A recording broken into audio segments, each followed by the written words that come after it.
Capítulo 1. Érase una vez en Tenochtitlán. 30 de junio de 1520. Los españoles y sus aliados tlaxcaltecas se esconden en el majestuoso Templo Mayor, corazón de Tenochtitlán, nombre que recibe la capital del Imperio Mexica. La edificación sagrada es una imponente estructura que domina el horizonte, que parece desafiar a los dioses mismos con su grandeza. Las pirámides del templo se encuentran erigidas en el centro del lago Texcoco, rodeado por las aguas que lo protegen como un foso divino. Para llegar a él, 3 calzadas se extienden desde la orilla, como caminos que serpentean a través de las aguas y conducen a tierra firme. La ciudad misma, como un crisol vibrante de vida y cultura, rodea al templo en un abrazo cautivador para quien visita la localidad por primera vez. Los extranjeros se refugian en el corazón del Templo Mayor, amurallados y atrincherados por semanas. Los mexicas estuvieron destruyendo todos los pasos de los puentes que conectan la ciudad con tierra firme y solo una calzada tenía el potencial de ser una salida segura. Hernán, después de ser presionado por la desventaja en la que se encuentran, se ve en la necesidad de dar la orden y salir del escondite silenciosamente. Con la fe puesta en el obrar de Dios, se inicia el escape.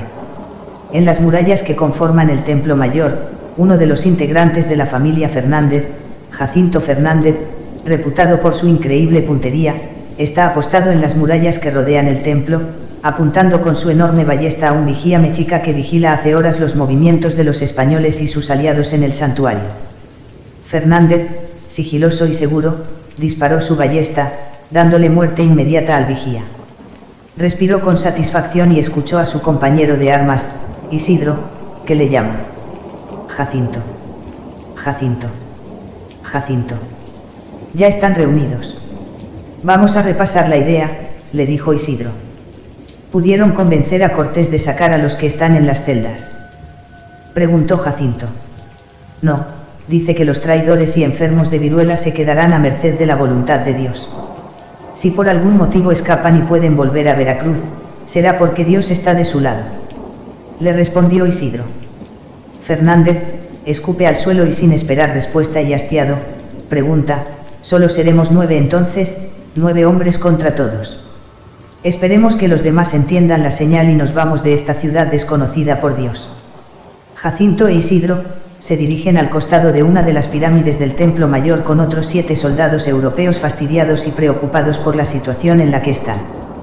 Rafael Castillo, Darío, Felipe, Francisco, Carlos de Córdoba, Bernardino, Alfonso Carvalho, Isidro y Jacinto Fernández, vigilan que nadie los vea reunidos. El primero en soltar una palabra es Jacinto. Señores, esto será duro y puede que más de algún testigo se nos ponga en nuestra contra y terminemos ejecutados. A lo que Darío responde, no dejaré que hayan testigos que piensen en que nosotros estamos equivocados. Si no fuera porque mi capitán Alvarado es tan fiel a Cortés, ya estaríamos fuera y negociando con los mexicas. Negociar, interrumpió Rafael. No hay nada por negociar, ustedes vieron cómo le lanzaban piedras a Moctezuma. No respetan a sus gobernantes cuando les parecen débiles, son unos desalmados y no tienen una pizca de honor. Espero que si suenan nuestras trompetas, Dios esté de nuestro lado y funcione. Bernardino, que está a la derecha de Rafael, le toca la espalda con su palma y le dice, según yo, es más desalmado Cortés que no quiso liberar a mi hermano, ahora está en esa celda como un esclavo, como un criminal, espero que no se le contagie la viruela. Él solo quería lo que nosotros queremos ahora, salir de estos templos satánicos. Jacinto esboza una sutil sonrisa y dice, Bernardino, te tengo una sorpresa que quiero que me la pagues cuando sea necesario. Jacinto mete la mano entre su armadura y le muestra una llave. Esta es la llave de la celda, se la robé al arrastrado de Sandoval, le dice Jacinto. Bernardino, esperanzado por tener la llave, le contesta, ustedes los Fernández siempre están adelantado a todo, gracias Jacinto. Fue un placer, le responde.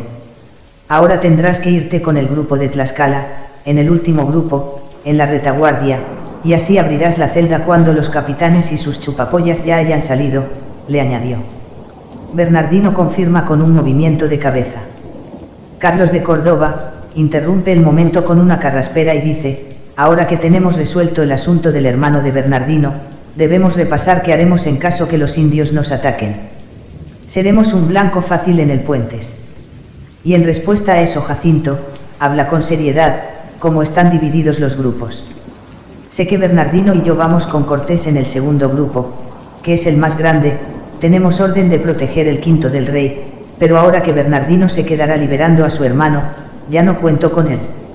Entonces, ¿a quién más eligieron en el segundo grupo?, pregunta Fernández. Enseguida, Rafael, Francisco y Alfonso levantan la mano. Bien, bien, bien. Rafael, Francisco y mi portugués favorito de esta expedición, añade Jacinto. De pronto, los 9 quedan en silencio e inmóviles, cuando oyen un ruido cercano a donde se reúnen. Esperan que alguien aparezca, pero nada ni nadie se asoman. No pasa nada. No parece que haya alguien. Nos estamos ahogando en nuestra propia paranoia, dice Felipe.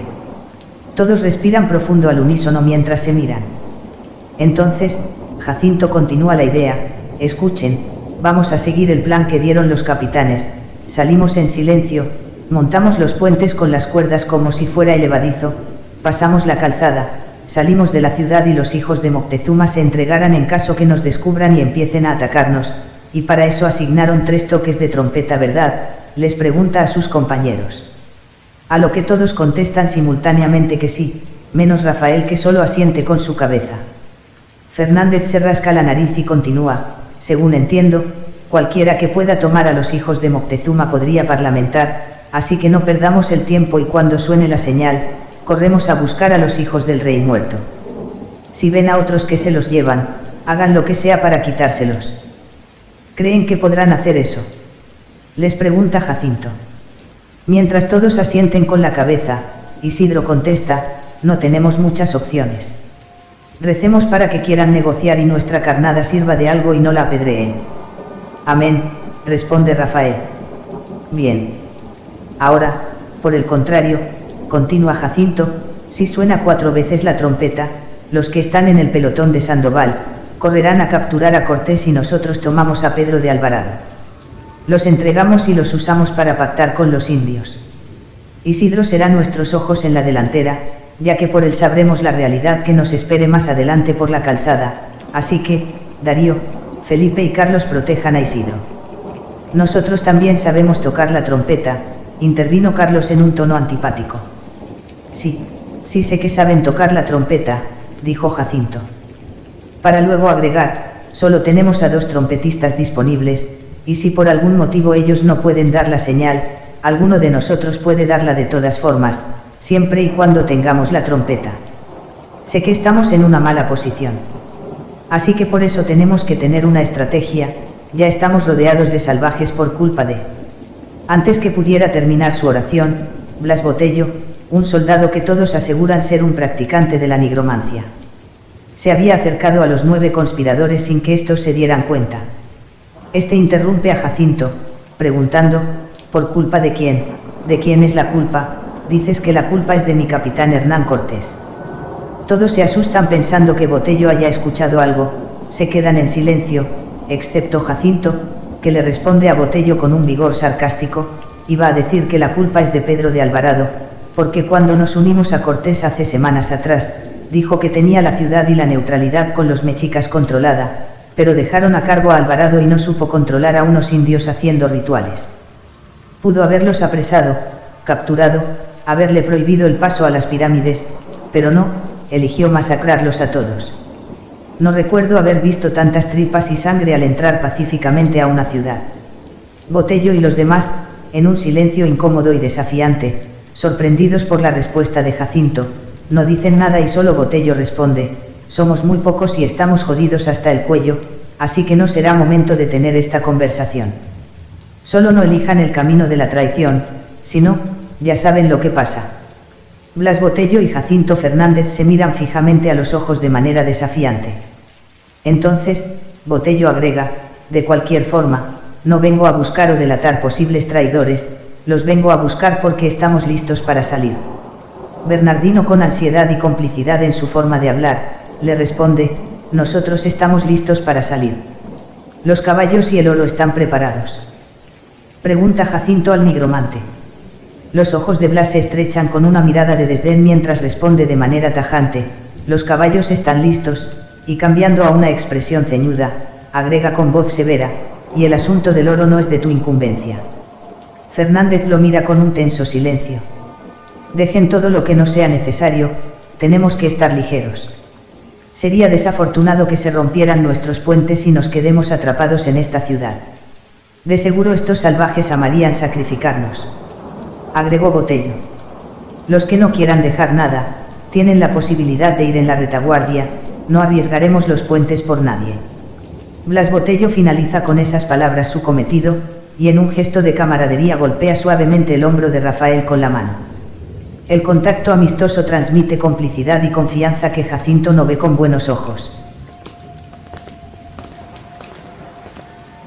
Minutos después, todos los involucrados ya están en sus respectivos pelotones frente a las puertas para emprender el escape, pero es entonces cuando los implicados en el motín ven que Gonzalo de Sandoval cambia de puestos con Pedro de Alvarado. Ahora el criticado y odiado capitán está en la vanguardia, mientras que Sandoval queda con Cortés en el segundo grupo. Carlos de Córdoba voltea en la dirección que aguarda Jacinto Fernández y los demás enredados que componen aquel grupo, esperando alguna instrucción o idea por el imprevisible cambio que acaba de suscitarse. Fernández extiende los brazos hacia arriba con las palmas hacia afuera, en un gesto que muestra incertidumbre. Carlos le exhibe su persignación dando a entender que el plan es encomendarse a Dios. A lo que todos los involucrados, menos Jacinto, responden realizando el mismo gesto. Es entonces que el abstenido a realizar el signo de la cruz, le quita el rosario que porta Alfonso, corre hacia Carlos y le dice a un volumen que todos los cercanos puedan oír: no olvides tu rosario. Y recuerda lo que decía tu padre de la gente pesimista: todo sigue igual cuando no dejamos que Dios obre a través de nosotros. Todo sigue igual. Todo sigue igual. Repite la frase, con aprobación silenciosa, dándole a entender que el plan sigue igual sin importar el cambio. Las rústicas puertas que los hispanos improvisaron para aislarse de los guerreros de Tenochtitlán se abren para dar paso al ejército que comanda Hernán Cortés. El primer grupo se irá comandado por Pedro de Alvarado. Cabalgando en la calzada rodeada por el agua del lago Texcoco, a la izquierda del capitán de vanguardia están Felipe e Isidro, mientras que Darío y Carlos marchan junto a los demás españoles que llevan al hombro los puentes de madera improvisados, construidos para pasar las calzadas que los mexicas cortaron. El primer grupo llega al primer corte de calzada y empiezan a montar el puente de madera entre 13 hombres, de manera silenciosa y sin dilación. No pasan más de 5 personas a la vez, así que el paso de las docenas de guerreros es lento. Dejan que la mula cargada con especias pase sola. Los caballos también pasan de a uno, sin armadura y sin jinete montado. Carlos ve que uno de sus compañeros está descuidando su arcabuz. Mantén el arma protegida de la lluvia, no mojes la pólvora, dijo Carlos. No se ha mojado, contestó con disgusto su compañero. A lo que Carlos contesta: estoy viendo cómo la lluvia entra al puto oído del arcabuz, no me digas que no se está mojando, cúbrelo con la tela. Silencio, silencio. Se escucha que ordena Alvarado entre los hombres y la penumbra de la noche. Mientras el primer grupo avanza, el segundo pelotón comienza su salida por la calzada. Todos los guerreros españoles escoltan a las decenas de mujeres y niños que los acompañan en su expedición. Entre esas filas, estaba Jacinto con su enorme ballesta cargada y lista para disparar. Mientras que Francisco avanza con su arcabuz cargado y protegido de las precipitaciones. En este grupo también van montando los puentes rudimentarios de manera sigilosa y sin atrasos. Mientras avanza Jacinto, vigila con esmero el flanco derecho de la formación. Casi nadie habla o murmulla palabra alguna. Todos avanzan tal cual planearon el escape nocturno. Es entonces cuando Francisco, sin levantar mucho la voz, le habla a Jacinto: oye Fernández. En un par de horas, la lluvia subió mucho el nivel del lago, si alguien cae puede ahogarse fácilmente. Jacinto se acerca a murmurarle al oído de Francisco y le responde: si en algún momento todo está perdido, empujaré a los caballos y la carreta para que caigan primero y así pasaremos por encima. De esta ciudad salgo sí o sí. Entre tanto avanzan los dos primeros grupos. Bernardino se va quedando atrás al momento de su salida con el grupo secundario. Llega donde los aliados tlaxcaltecas, que son los últimos en salir en el tercer lote. el español va directa y apresuradamente a la celda donde Hernán Cortés ordenó encerrar a los amotinados, traidores y enfermos. Bernardino susurra por una rendija de la puerta hacia adentro. Miguel, Miguel. Dejaré la puerta abierta, no salgas ahora, no debes dejar que Cortés, Alvarado o uno de sus chupapollas te vean. Yo me iré al final de la retaguardia, así que cuando salgas, estaré ahí, y nos escapamos a la Española. Allá estaremos lejos de Cortés. Sin dar tiempo a una respuesta, Bernardino tomó rápidamente el rumbo hacia las filas de los tlaxcaltecas, sin alcanzar a escuchar los extraños gruñidos guturales que provenían desde la celda. Mientras Tenochtitlán es abandonada silenciosamente por los forasteros. A unos metros a la derecha de la calzada, una mujer mexica sale con su jarra en medio de la noche a buscar agua del lago. A su vez, de la celda que dejó abierta Bernardino, no solo se escuchan extraños gruñidos, también, un escalofriante coro de crujidos acompañan a la sinfonía. Lo que parecían ser prisioneros moribundos, ahora son personas que tienen un andar titubeante, aletargado y tambaleante. No conversan entre ellos, ni parecen tener conexión o indicios de organización o actos planificados. Solo se escuchan los sonidos provenientes de sus bocas con erupciones cutáneas similares a las de la viruela y pápulas convertidas en vesículas que expelen sangre y líquidos turbios.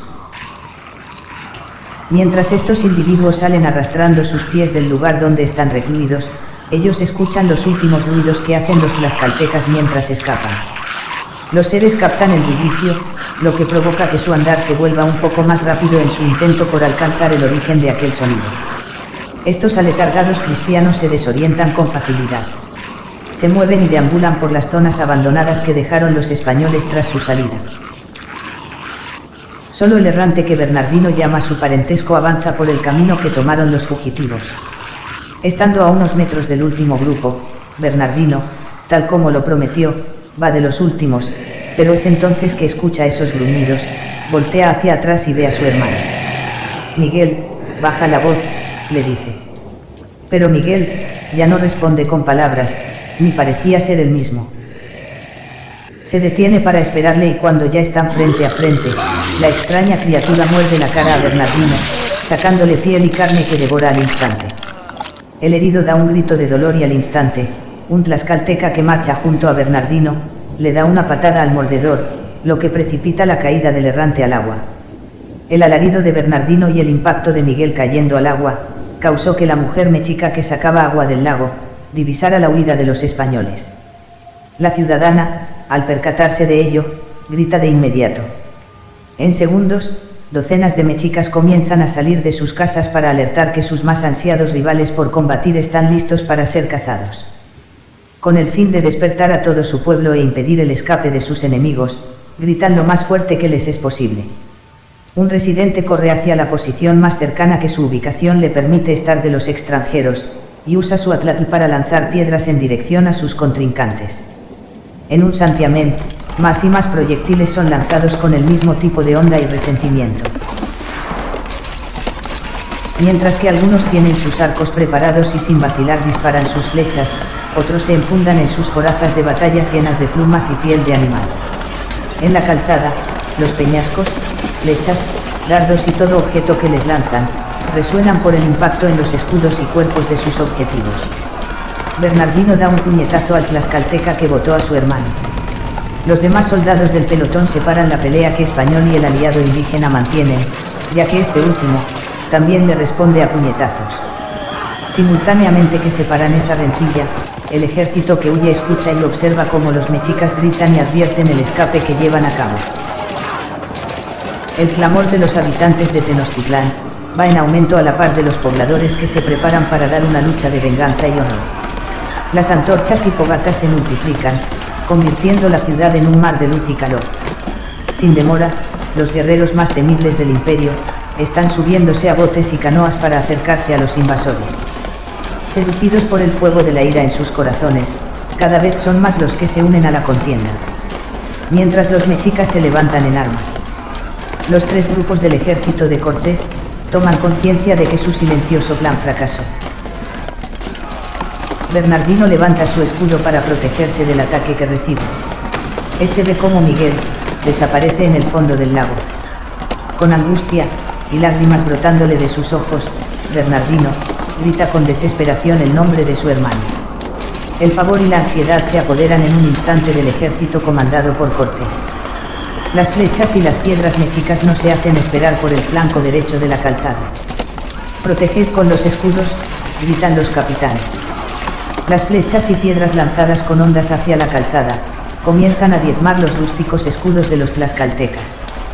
Los que no portan escudos caen de inmediato por los salvajes topetazos en sus cuerpos. Estos desafortunados son tumbados y varios caen al agua por perder el equilibrio o el conocimiento al ser apedreados. Mientras los españoles protegen la masa de gente con los escudos, aquellos que cargan con los arcabuces, disparan a las canoas que se acercan. Las balas de los arcabuces cortan el aire, cegando vidas en un abrir y cerrar de ojos.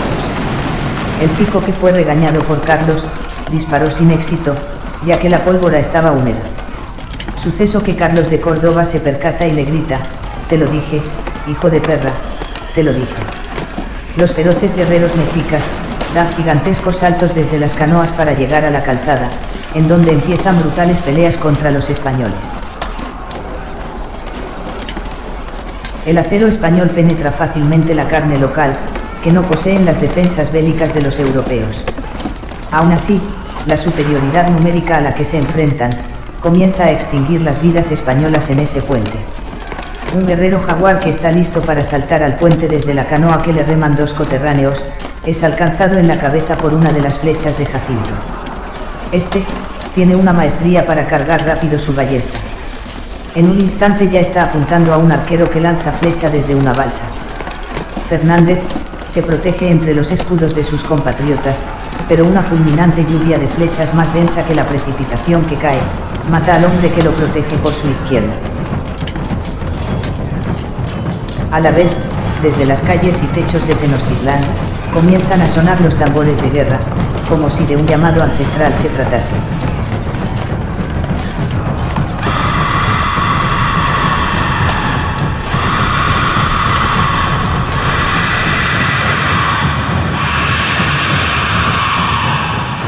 Sumado a los intimidantes tambores, un sonido singular y estremecedor emergió de las profundidades del ejército mexica.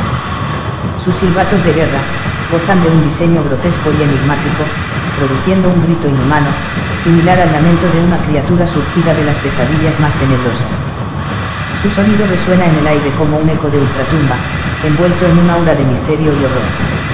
No hay enemigo que no piense en el infierno cuando estos silbatos suenan. En paralelo y al unísono de los ruidos de la batalla campal que se vive en la calzada, esos extraños seres que salieron de la celda, son atraídos y sin miramiento o distinción de bando arrastran sus pies para llegar a sus víctimas.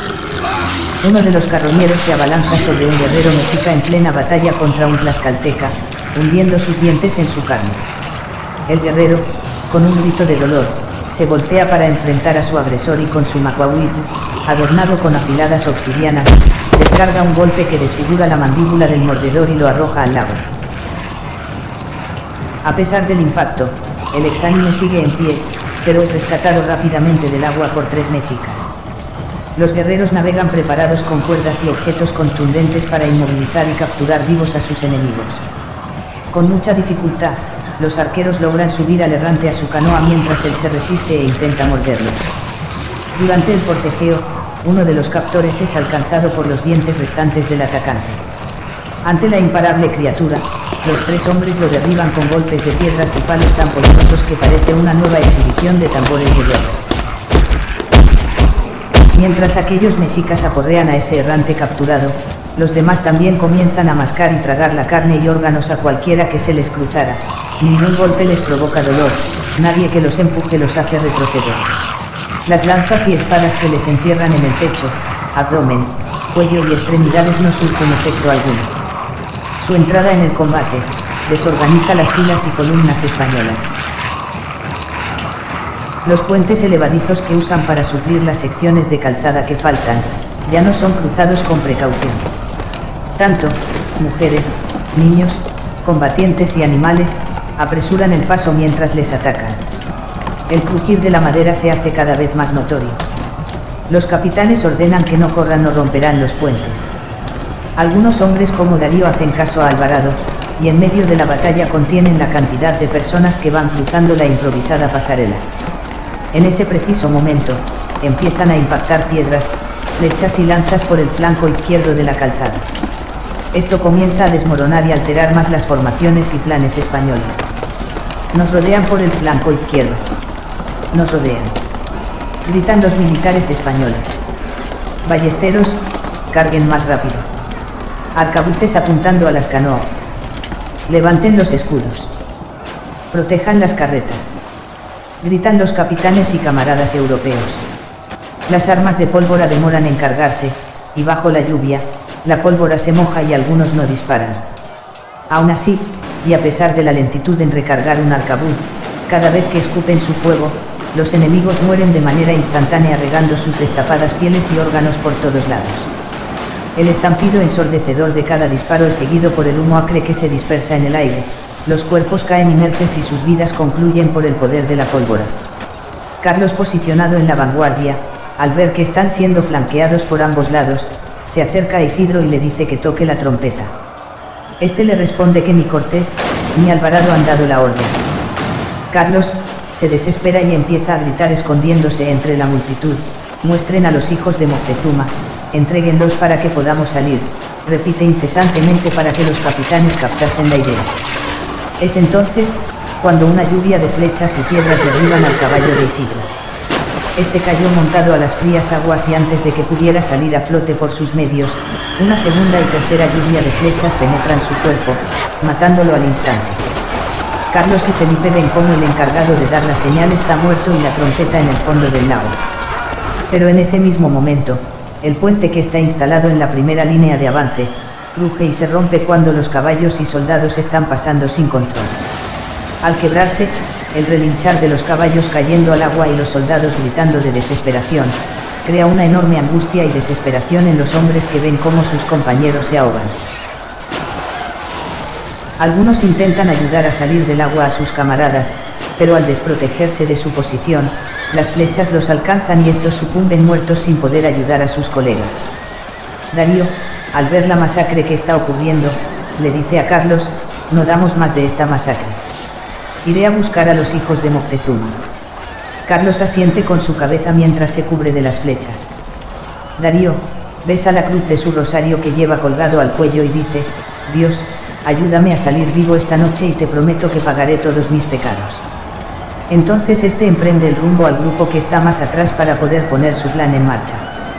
Los ataques con flechas dejan de ser fulminantes y son reemplazados por cientos de mexicas que usan sus tlacochtlis mientras navegan en cientos de canoas. Aprovechan cualquier oportunidad para lanzar los lazos y enlazar a sus oponentes. Utilizan movimientos ágiles y precisos para asegurar las extremidades de sus adversarios. Esta maniobra de captura va descomponiendo más y más los esquemas de batallas. Los tres grupos del ejército de Cortés ya están casi todos juntos luchando por sobrevivir. Es entonces cuando Jacinto ve que Darío se acerca a su posición, y le pregunta: la señal. La van a dar. Isidro está muerto, le afirma Darío. Jacinto usa las correas de su ballesta para amarrársela a la espalda. Saca su espada, apunta con ella hacia atrás y le dice a Darío: allá está Alfonso, al lado de la carreta. Vamos a avisarle. En conjunto, entre medio de la carnicería, aparece un herido y asustado soldado español que, al estar nervioso cargando su arcabuz, no se percata que uno de los pútridos mordedores se acerca a punta de empujones y golpes que hay en la caótica calzada. Este le muerde, sacándole un pedazo de cuello. Por la dolorosa mascada que le provoca el ataque, sin querer, le dispara a un caballo que lleva la carreta con armas, oro y especias. El caballo relincha por el disparo que recibe, comienza a correr empujando todo y a todos. Las personas que están junto a esa carreta eran mayoritariamente mujeres, adolescentes y niños, los cuales fueron aplastados por las patas del animal y las ruedas de las carretas. Los que alcanzan a esquivar el paso del caballo empujan sin querer a los soldados que con sus escudos protegen los flancos. Otros que también eluden el paso del equino sin rumbo, son Jacinto y Darío, que buscan a Alfonso Carvalho. En la vanguardia, mientras siguen cayendo soldados infortunados en la sección de puente faltante que se quebró, está Felipe, que por estar ordenando la retirada de su gente, es alcanzado por un lote de peñascos que lo tiran casi inconsciente al lago. El frío del agua le hizo reaccionar, y a pesar de estar herido pudo flotar y sacar su cabeza a la superficie. No estar con armadura completa le ayuda a flotar sin problemas. Es entonces, cuando Felipe levanta su cabeza hacia arriba para ver cómo subirse de nuevo, que un gran escándalo seguido por la caída del caballo asustado que arrastra la carreta, le cae encima de él y de todos los vivos y muertos que ocupan el área donde cayó. El impacto en el caudal causado por el desplome del corcel que llevaba riquezas, enmudece el angustioso grito de Felipe que fue aplastado por aquel caballo y su carga, empujando su cuerpo al fondo del lago que cada vez toma un tono más rojizo por la sangre que se derrama. El montón de gente cayendo al agua es un festín delicioso para los mexica, ya que es una oportunidad para capturar vivos a sus enemigos y alimentar así las llamas del sacrificio en honor a sus sanguinarias deidades. Los combatientes de Tenochtitlán, sedientos de victoria, se abalanzan sobre los cuerpos flotantes, y con sus tlatlacocchtlis se aferran a los indefensos prisioneros. Los gritos de auxilio y los relinchidos se desvanecen en el aire, ahogados por el caos que se desata en las aguas de Texcoco. La lucha que se da en la retaguardia, cada vez avanza más hacia adelante. Las tropas de Cortés combaten en todos los frentes. Mientras los habitantes de la ciudad matan o capturan a sus rivales, las extrañas criaturas caníbales, vagan en la batalla hambrientas de carne y sangre.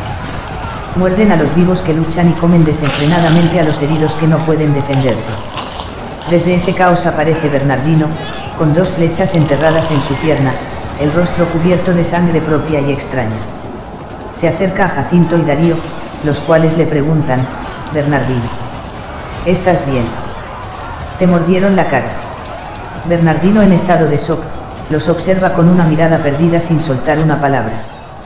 Jacinto agarra la cabeza de Bernardino y le dice: daremos la señal. Prepárate.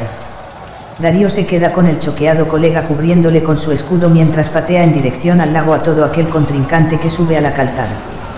Jacinto se acerca a Alfonso, que aún sigue montado luchando por su vida. Portugués, oye. Portugués, le grita Jacinto. Isidro murió, Carlos está con Alvarado y acá estamos el resto para tomar a Cortés. Agregó. ¿Qué pasó con Francisco y Rafael? ¿Dónde están? Le pregunta el portugués a Fernández. Pensé que estaban contigo. Quizás murieron. Eso no importa. Los indios no están priorizando tomar prisioneros. Toca la trompeta. Da la maldita señal. Nos van a matar aquí. Le dice desesperado mientras los proyectiles vuelan por doquier. ¿Y qué pasó con los hijos de Mocotezuma?, preguntó Alfonso. No sabemos, probablemente huyeron o están en el fondo del lago. Le respondió Fernández. Sin pensarlo mucho, Alfonso toma la trompeta, respira lo más profundo que puede y con todo el aliento, resopla la trompeta 4 veces, mientras Jacinto, Darío, Francisco y Carlos gritan: entreguen a los capitanes. Entreguen a Cortés. Le agrega Darío mientras se aleja de Bernardino. Se acerca a la posición donde está Hernán combatiendo. Entreguen a los capitanes. Entreguen a los capitanes. Grita desenfrenadamente Jacinto. Francisco, que está combatiendo en el flanco izquierdo, grita entre la multitud: Alvarado es el culpable, no muramos aquí, mientras que de Rafael Castillo no se aprecia palabra o acción alguna. Sus compatriotas escuchan las trompetas y hacen caso omiso a las proclamaciones de los conspiradores. Al contrario, los hispanos piensan que es la señal de retirada, los cuales empiezan a gritar y vociferar la huida sin saber qué indicación se está dando. Los aliados de Tlaxcala tampoco entienden, pero se unen a la muchedumbre. La multitud de europeos y nativos que avanzan por la calzada en un plan que no debía fallar, es invadida por la histeria colectiva que solo amontona y empuja a las personas, haciendo que éstas quiebren con el peso de sus cuerpos los puentes que todavía están instalados. Caballos y hombres son arrastrados hasta el fondo. Las armaduras y el peso del oro robado no les permiten salir a flote. Los que llevan lingotes amarrados con cuerdas a sus cinturas, intentan desanudar la carga, pero los intentos de sobrevivir se vuelven inútiles al precipitarse más y más personas sobre ellos. Jacinto, Darío y Alfonso van tras Hernán Cortés, pero estos son empujados por la turba que huye, sin poder acercarse eficientemente para capturarlo. Los tres ven cómo Hernán cae al agua y sus hombres más fieles y cercanos lo sacan de manera inmediata, escoltándolo en la huida. El trío de amotinados maldicen por haber perdido su oportunidad de capturar a su odiado líder. En ese preciso instante, Darío es sorprendido por un imponente guerrero águila que se abalanza corriendo hacia él, intentando golpearlo con su macuahuitl. Sin embargo, el rústico implemento de madera resulta impotente ante el filo del acero español, que lo parte en dos con facilidad. Sin perder ni un segundo, Darío concentra todas sus fuerzas y con un rápido movimiento, secciona el cuello de su adversario, decapitándolo al instante. El cuerpo inerte cae de manera pesada al suelo, mientras la sangre brota en un arrebato final de violencia. Es entonces cuando Blas Botello aparece y con su afilada espada le corta el brazo a Alfonso, que del puro dolor de la amputación cae de su caballo. ¿Qué estás haciendo, portugués? ¿Qué señal viste?, le grita Botello. Simultáneamente, Jacinto Fernández ve esta escena y por detrás le encierra su espada a Blas. Cuando este cae de rodillas a causa del deshonroso ataque por la espalda, Jacinto lo remata con un degollamiento. La mortal herida que da fin a la existencia del nigromante, es seguida por un chorro de sangre que salpica a uno de esos caníbales errantes que lleva vísceras colgando de la boca. Jacinto se percata de a quien está viendo con esos órganos colgando y le grita: Diego. Diego. ¿Qué mierda estás haciendo, loco hijo de perra? El exánime se pone de pie, empieza a arrastrarse en dirección a Fernández, que lo mira con cara de desconcierto, y antes de que pueda llegar a Jacino, un guerrero mexica que brinca desde una canoa hacia la calzada, le golpea la parte posterior de la rodilla al errante, haciéndolo caer por desestabilización. Fernández se percata de la extraña forma de actuar de ese ser que no dio indicios de dolor o conducta de batalla. Mientras Blas Botello era asesinado, Carlos de Córdoba, que estaba a unos metros más adelante, aprovecha el caos para empujar a los escoltas del capitán Pedro de Alvarado que huían junto a él. Estos caen al agua y de manera veloz son capturados por los mexicas, que con sus balsas y cuerdas secuestran a todo aquel enemigo en desventaja. Carlos tira del cabello largo de Alvarado, pero al instante, el capitán le da un intenso codazo en el rostro. Carlos cae hacia atrás con la nariz reventada en sangre y sin que pudiese hacer nada. Las lágrimas le brotan al instante, acompañado de un intenso dolor palpitante que se apodera de él. Su vista se nubla y la turba que inicia su desgobernada escapatoria lo arroja al suelo, para luego arrastrarlo unos metros hacia adelante hasta desplomarse completamente inerte en el piso del puente que debía ser su camino a la salvación. Pedro se pierde entre la multitud y Carlos es pisoteado y dejado inconsciente en el piso de ese paso. Por encima de Carlos, su asociado Rafael, uno de los jinetes conspiradores que aún no cae de su caballo, no repara en sobrepasar a quien sea para escapar de esa carnicería. Un aliado indígena de los europeos que corre hacia las afueras de la ciudad, avanza con su brazo izquierdo amputado. Este hombre se desploma por la pérdida de sangre. Su desmoronamiento causa que los que le siguen el paso se tropiecen y entorpezcan más el angosto paso. Muchos pasan por encima saltando o pisoteando a los caídos, sin importar si estos siguen vivos o no.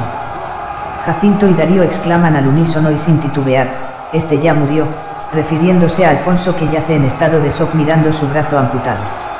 Ambos dejan abandonado al portugués para unirse a la muchedumbre que huye despavorida por su vida. Fernández se protege de las flechas usando un escudo que recoge del suelo. La retirada es un completo desconcierto. Las flechas siguen volando por el aire, las piedras y lanzas continúan siendo arrojadas sin descanso por los guerreros mexicas. En los lugares que deben estar las pasarelas construidas por los españoles, son reemplazadas por un cúmulo de personas y caballos muertos que se permiten ser el suelo donde los demás pisan y corren por sus vidas. Jacinto y su colega, al igual que el resto de fugitivos, de manera obligatoria deben cruzar los espacios vacíos en donde no existe puente montado para avanzar por la calzada, y por la impaciencia del momento, son forzados por su instinto de supervivencia a pisar los cuerpos sin vida de sus compañeros y de los que aún piden auxilio. Darío observa a alguien que sale a flote pidiendo ayuda, pero el asustado castellano, con tal de salvarse, no escatima esfuerzos y pisa hasta hundir la cabeza de aquel camarada desafortunado que yacía suplicando por no ahogarse. Entretanto avanzan el par de amotinados.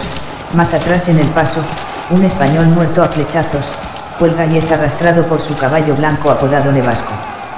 El albino animal, a pesar de estar cegado por la desesperación de jalar muerto a su jinete, llevar flechas en su cuerpo y cabalgar con un errante que se aferra a su pata trasera, mientras le muerde y devora, no le son impedimentos para dar un salto en los espacios sin calzada, pero el equino, sobrecargado y herido, falla y cae al lago. Ningún español o aliado presta auxilio al animal, solo corren, gritan y oran a Dios por sobrevivir. En ese momento crítico para Nevasco, 6 balsas con guerreros jaguar le rodean y con fuerza entierran lanzas en su blanco pelaje. La resistencia del cuadrúpedo obliga a los mexicas a intentar calmarle por medio de golpes en su cuerpo y cabeza. Sin embargo, la fuerza del caballo y su resistencia provocan que los captores, sorprendidos por la presencia de una criatura tan inusual, caigan al agua debido al forcejeo, siendo golpeados por las patas del caballo y mascados por el mordedor que aún se aferra. La escena es una vorágine de descontrol y violencia, donde los ataques imparables de los mexicas y la frenética huida de los españoles, se entrelazan en un torbellino de desesperación y brutalidad. A pesar de la nublada noche, se puede apreciar cómo la sangre de los cuerpos tiñe el lago de rojo. Los cadáveres inmóviles desparramados en la calzada, liberan su sangre que se derrama en una cascada carmesí por los bordes del sendero que los españoles terminan de recorrer. La lluvia no logra limpiar completamente la escena, más bien se mezcla con el fluido vital, creando un escenario terrorífico. Las entrañas y vísceras sobrenadantes adornan las aguas de la urbe mexica, componiendo una dantesca armonía visual que contrasta con el entorno natural de la capital. Los retazos de cuerpos destrozados flotan y se mueven por las corrientes generando una danza grotesca y siniestra. A medida que los vivos continúan su encarnizada batalla por escabullirse a la salida, la infección de esos insólitos muertos vivientes se propaga de manera silenciosa entre sus filas. Los soldados mordidos por estos seres, no saben que ocultan una nueva condición, sufriendo en silencio mientras su humanidad y moral se desvanecen en la matanza. Los puentes de la ciudad flotante que conectan con tierra firme, no son una salida instantánea y directa a las afueras de esta. Antes que los españoles pudieran evacuar completamente la capital, sus habitantes los empujan y los hostigan para obligarles a desviarse de la salida, dando enfrentamientos por distintos rincones de la ciudad. El caos se adueña de las calles mexicas que al ser estrechas, se convierten en laberintos mortales. Los combatientes y sus sombras bailan al compás de las llamas de las antorchas y el resplandor de las casas que se incendian. La población civil enardecida presta apoyo a sus guerreros con cualquier indumentaria que tienen a mano. Tlaxcaltecas y españoles son alcanzados por ancianos y jóvenes que no dudan en usar palos y rocas para arremeter contra sus enemigos. Un tlaxcalteca en pleno escape, es rodeado por un grupo de mujeres mexicas que empuñan piedras más grandes que sus cabezas, y las usan para tumbar y reventar los huesos y cráneo del fugitivo. Jacinto y Darío, a no muchos metros de la salida de la ciudad, se enfrentan cuerpo a cuerpo con un grupo de feroces guerreros águila.